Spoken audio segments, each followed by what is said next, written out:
चलिए देखिए, आज जो हम बताएंगे, जो अगर कस्टमर आपके पास 10 मोबाइल लेकर के आते हैं, कैसा डेढ़ मोबाइल, तो उस 10 में से 2-3 तो ऐसे लाइन से फॉल्ट होगी जिसकी वजह से फोन ऑन नहीं होता है।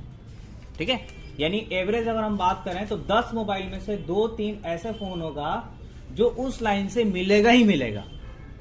अगर वो दुकानदार उस लाइन में नहीं गए होंगे, उस लाइन में अगर चेक नहीं किए होंगे, तो फिर आपको तो जरूर दिखने को मिलेगा।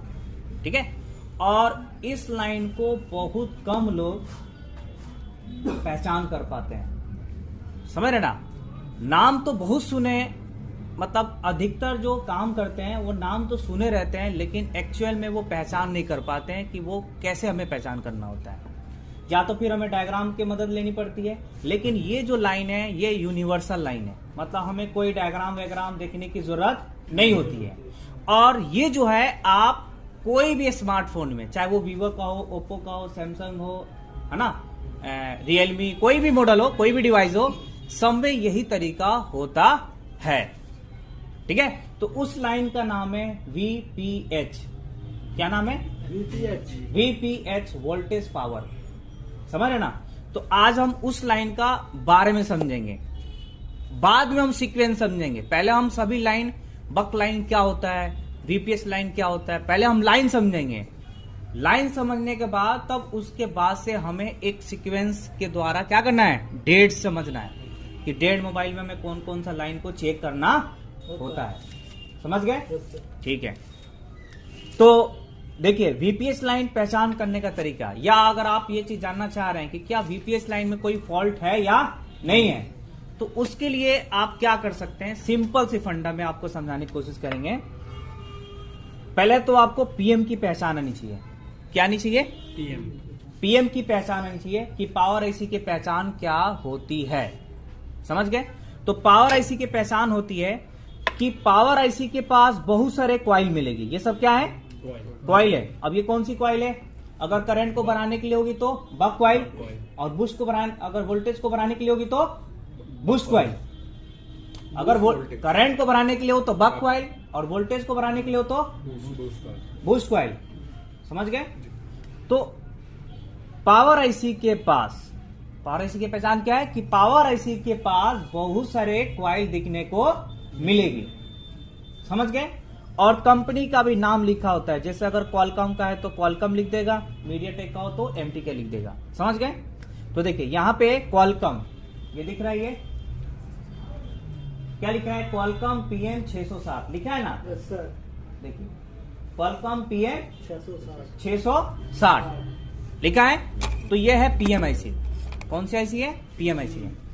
तो PMIC और क्वाइल, PMIC और क्वाइल के बीच जो कैपेसिटर लगे होते हैं, जैसे यहां पे कितने कैपेसिटर है? 2, 4, 5 और ये 6। तो पावर IC और क्वाइल के बीच जो कैपेसिटर लगे होते हैं वो अधिकतर VPH का कैपेसिटर होता है। अगर VPH लाइन में फॉल्ट होगी, जैसे लाइन शॉर्ट हो गया, तो सीधे आप यहां आकर के चेक कर सकते हैं कि क्या ये कैपेसिटर यहां कहीं शॉर्टिंग तो नहीं है। अगर यहां शॉर्टिंग मिल गया तो कौन सा लाइन में शॉर्ट है? VPH लाइन में शॉर्ट है। कौन सा लाइन में शॉर्ट है? VPH लाइन में शॉर्ट है। क्लियर हो जाएगा। समझ गए? पावर IC और क्वाइल के बीच, ये रेडमी का फोन है, ये रेडमी नोट 6 प्रो है। अब मैं आपको रेडमी 6A में दिखाता हूं मैं। ठीक है, तो अब यहां पे देखिए क्या लिखा है? MTK, मीडियाटेक है, तो MTK 6357 CRB दिख रही है। ये IC और क्वाइल के बीच क्या लगे हुए हैं? अगर आपको जानना है कि क्या VPH लाइन में शॉर्टिंग है, तो आप क्या करेंगे? चेक करेंगे, सीधे यहां करके चेक कर लेंगे। यहाँ पे IC और क्वाइल के बीच अगर यहां शॉर्टिंग बता रहा है तो क्लियर हो गया कि VPH लाइन में क्या है? शॉर्ट है। अब आपको शॉर्टिंग निकालना आनी चाहिए, बट आपको पता तो चल जाए पहले कि कौन सी लाइन में शॉर्ट है, कहां पे शॉर्ट है। समझ गए? ठीक है, ये आपका रेडमी 6A का है। अब मैं आपको ओप्पो में दिखाता हूं। ठीक है, ये ओप्पो का है। अब मैं आपको ओप्पो में दिखाता हूं। देखिए ये है पावर आईसी, यहां से लिख ली हुई है, ये क्वाइल हो गई, और यहाँ पे क्या लगे हैं, तो ये कौन सा कैपेसिटर है, वीपीएस का है। तो अगर यहाँ शॉर्ट बता रहा है तो इसका मतलब वीपीएस लाइन क्या हो गया है, शॉर्ट हो गया है। क्या हो गया है, शॉर्ट हो गया है। चलिए अब मैं आपको दूसरा दिखाता हूं। मैं देखिए ये पीएमआईसी यहाँ पे लगी हुई थी, ये बहुत सारी क्या हो गई, क्वाइल हो गई। तो पीएम और क्वाइल के बीच में यहाँ पे कैपेसिटर दिख रहे हैं, 1 2 3 और ये 4। अगर यहाँ शॉर्ट बता रहा है तो कौन सा लाइन में शॉर्ट है, वीपीएस लाइन में शॉर्ट है। अब ये देखिए सैमसंग का ये, कौन सा है ये, सैमसंग का है।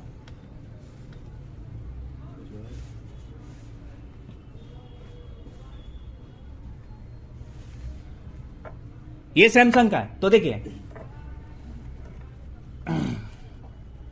ये पीएमआईसी है, क्योंकि बहुत सारी क्या लगी है, क्वाइल है। तो देखिए ये क्वाइल और आईसी के बीच में यहाँ कैपेसिटर दिख रहा है। तो अगर यहाँ शॉर्ट बता रहा है तो कौन सा लाइन में शॉर्ट है, वीपीएस लाइन में शॉर्ट है। ये आईसी और क्वाइल के बीच में अगर यहाँ शॉर्ट बता रहा है तो कौन सा लाइन में शॉर्ट है, वीपीएस लाइन में शॉर्ट है। क्लियर है।